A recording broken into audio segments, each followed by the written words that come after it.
In the world of cryptocurrency, few mysteries have captured the imagination quite like the identity of Satoshi Nakamoto, the enigmatic creator of Bitcoin. Today, we're diving deep into this fascinating puzzle that has intrigued the tech and financial communities for over a decade. The story begins in 2008 when someone using the pseudonym Satoshi Nakamoto published a white paper describing a revolutionary digital currency system called Bitcoin. This wasn't just another online payment method. It was a complete reimagining of how money could work in the digital age, free from central control and traditional banking systems. What makes this story particularly intriguing is that despite creating something that would eventually be worth hundreds of billions of dollars, Satoshi chose to remain completely anonymous. They communicated only through emails and forum posts, never revealed any personal information, and disappeared entirely in 2011, leaving behind a fortune in Bitcoin that has never been touched. Let's start with what we actually know about Satoshi. Their command of English suggests they were either a native speaker or extremely proficient, though they occasionally used both British and American spellings. Their posting patterns indicated they were likely based in either Europe or the eastern United States.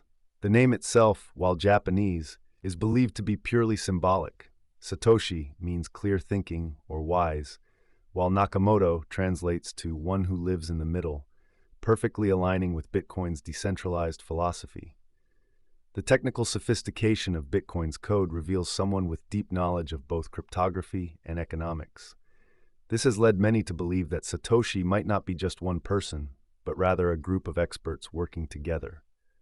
However, the consistent writing style in all communications, and, more importantly, the fact that none of the original Bitcoin has ever been moved, suggests it might indeed be a single individual.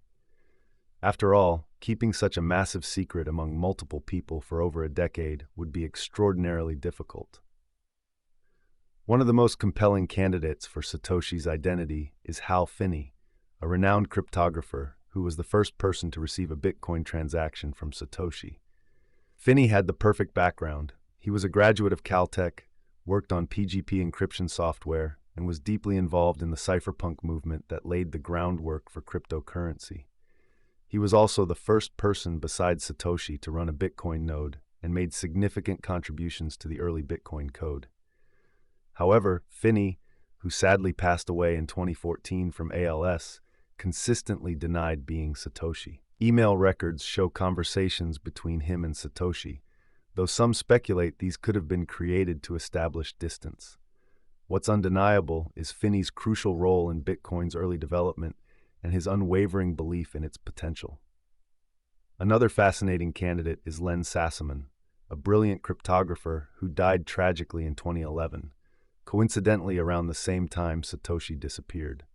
Sassaman's work on anonymous communication systems and his expertise in solving the exact technical challenges that Bitcoin addressed make him a compelling candidate.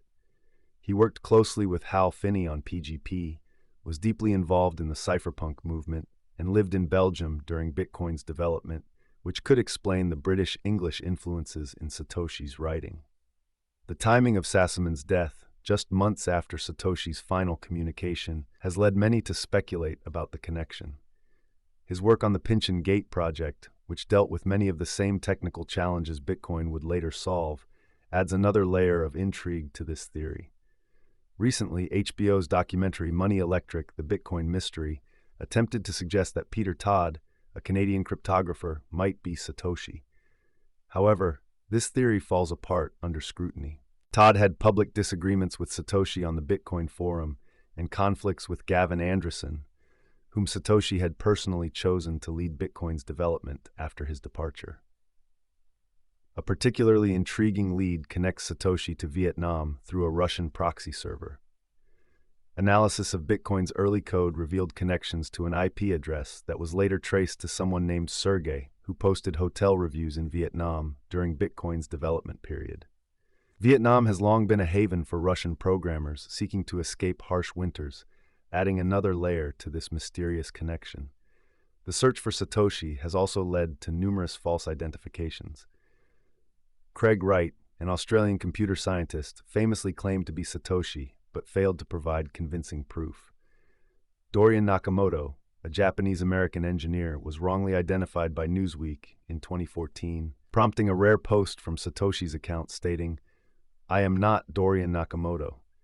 What's particularly fascinating about Satoshi's Bitcoin holdings is their size, approximately 1.1 million Bitcoin, worth over $64 billion at current prices. These coins have never moved, leading to speculation about whether Satoshi is still alive, has lost access to the keys, or is simply adhering to their principles of creating a truly decentralized system. The impact of Satoshi's anonymity on Bitcoin cannot be overstated. It has become a fundamental part of Bitcoin's mythology and reinforces its decentralized nature. Unlike traditional financial systems, which rely on trusted institutions and known figures, Bitcoin operates on mathematical principles and consensus, not personal authority. Looking at the bigger picture, perhaps Satoshi's true identity matters less than the revolution they started. Bitcoin has spawned an entire industry of cryptocurrencies and blockchain applications, fundamentally challenging our understanding of money, trust, and financial systems. The fact that its creator chose to remain anonymous while giving this technology freely to the world adds a powerful dimension to Bitcoin's narrative. As we conclude our exploration of this fascinating mystery, it's worth considering whether we should even want to know Satoshi's identity. Their anonymity has become an integral part of Bitcoin's story and philosophy. In choosing to disappear, Satoshi ensured that Bitcoin would truly belong to everyone and no one, exactly as a decentralized system should be. The search for Satoshi continues, but perhaps the greatest tribute to their vision is that Bitcoin has thrived without them. In creating a system that could function without central authority, Satoshi proved their point by stepping away, leaving behind not just a cryptocurrency, but a revolution in how we think about money, trust, and digital interaction. Whether Satoshi was Hal Finney, Len Sassaman, or someone else entirely, their legacy lives on in every Bitcoin transaction, every blockchain innovation, and every step toward a more decentralized future. Sometimes, the greatest impact comes not from who you are, but from what you create and leave behind for others to build upon.